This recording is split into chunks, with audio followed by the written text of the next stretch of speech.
안녕하세요. 하나님의 소중한 사람 최아람입니다. 저는 7월 21일부터 8월 1일까지 라오스 선교에 다녀왔는데 라오스 선교 때 받은 은혜를 나누길 원합니다. 선교를 가기 전 저는 자격증 공부로 분주해서 선교팀 모임이 많이 부담되었습니다. 그래서 신청을 고민하는 순간도 있었는데 그러나 선교 속에서 내 신앙이 회복되기를 기대하고 한국에서는 제대로 전할 수 없었던 복음을 선교지에서 전해보고 싶은 마음으로 복음을 내 안에 제대로 정립하고자 제 인생의 첫 선교를 신청하였습니다. 라오스에서의 주 사역은 오지마을에서의 복음 전도 사역이었습니다. 매일 아침에 제비뽑기로 새로운 조를 뽑았고 거기서 새로운 조장을 뽑았고 매일 새로운 지역, 학교, 마을에서 복음을 전했습니다. 어느 날 제가 속한 조가 학교 사역과 마을 전도 사역을 동시에 감당하게 되면서 저는 마을 전도의 조장을 맡게 되었습니다. 저희는 2시간 동안 7개의 가정을 방문하여 약 30명 정도의 사람들에게 복음을 전할 수 있었습니다. 비가 와서 젖은 진흙과 물 웅덩이가 온 마을에 가득했고 그래서 불편함과 처음 복음을 전한다는 어색함도 많았기에 순간순간 아쉬움이 많이 남는 전도 현장이었습니다. 그러나 로마서 1장 17절에 복음에는 하나님의 의가 나타나서 믿음으로 믿음에 이르게 하나니라는 말씀을 붙들며 계속 복음을 전했던 것 같습니다. 비록 완벽하지 못한 복음이라도 그 복음에 하나님의 의가 나타났을 줄을 믿고 그 영혼들에게 심겨진 복음이 언젠가는 믿음의 열매를 맺으리라고 확신합니다. 다음에 선교를 또 가게 된다면 선교지에서 만날 영혼들에게 단 1초라도 제대로 복음을 전할 수 있기를 또한 그 영혼들에게 제대로 복음이 흘러 들어가기를 더 많이 기도해야겠다고 결단했습니다. 선교 3일차 때의 일입니다. 제가 수면 부족과 카페인 부작용으로 컨디션 난조를 좀 겪었습니다. 이날 저녁도 못 먹은 채로 휴식을 취했지만 숙면을 취하지 못하고 새벽에 심란한 마음으로 잠에서 깼습니다. 몸 상태가 너무 좋지 않아서 앞으로의 선교 일정에 대한 두려움과 불안한 마음에 괴로웠습니다.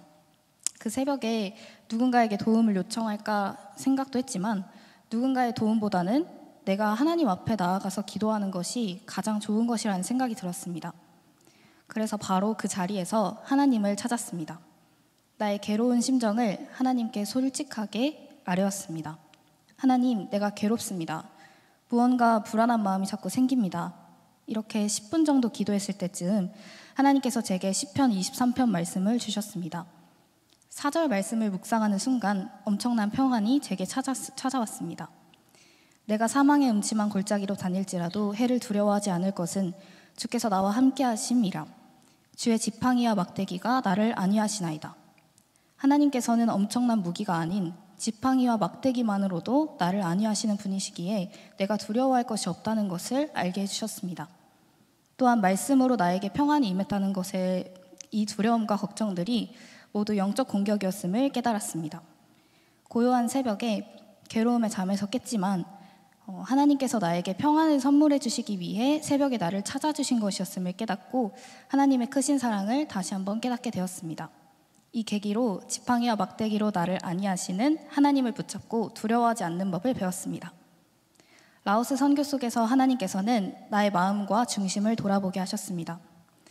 영혼을 섬기는 목자로 세워져 있음에도 불구하고 모든 영혼을 사랑하지 못하고 하나님 마음으로 바라보지 못하는 나의 연약함과 어느샌가 나의 기준으로 판단하고 있는 교만함을 보게 하셨습니다. 로마서 8장을 묵상하던 중에 하나님께서 이 말씀을 주셨습니다. 이와 같이 성령도 우리의 연약함을 도우시나니 우리는 마땅히 기도할 바를 알지 못하나 오직 성령이 말할 수 없는 탄식으로 우리를 위하여 친히 간구하시느니라. 성령이 나의 연약함을 도우신다는 말씀은 연약함 앞에 실망한 나의 마음을 주님 앞에 내려놓게 했습니다.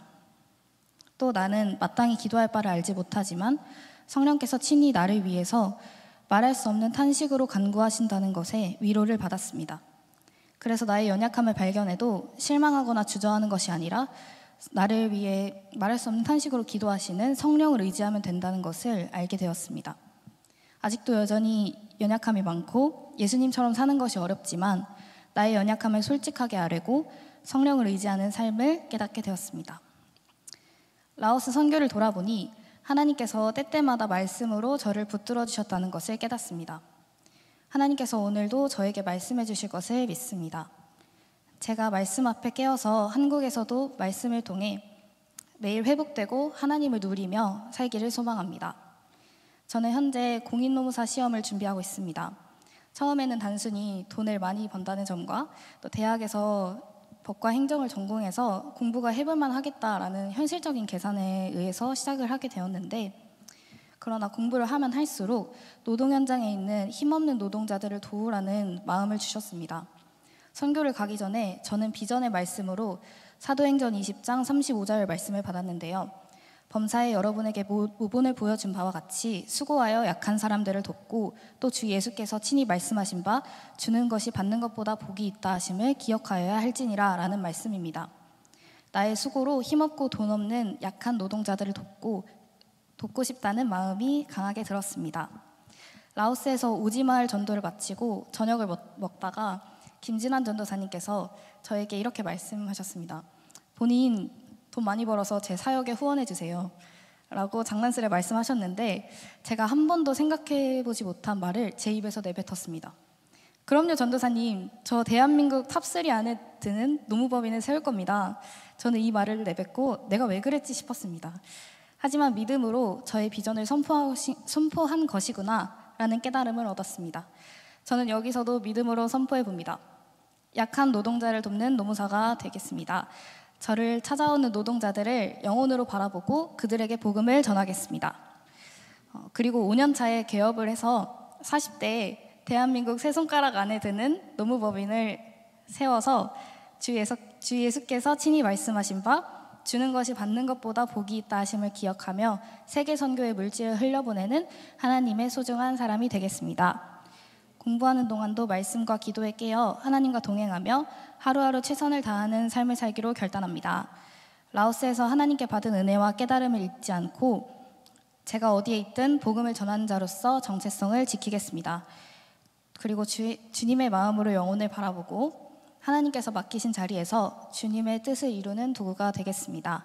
내 영혼을 소생시키시고 자기 이름을 위하여 의의 길로 인도하실 하나님을 찬양하며 간증을 마치겠습니다. 감사합니다.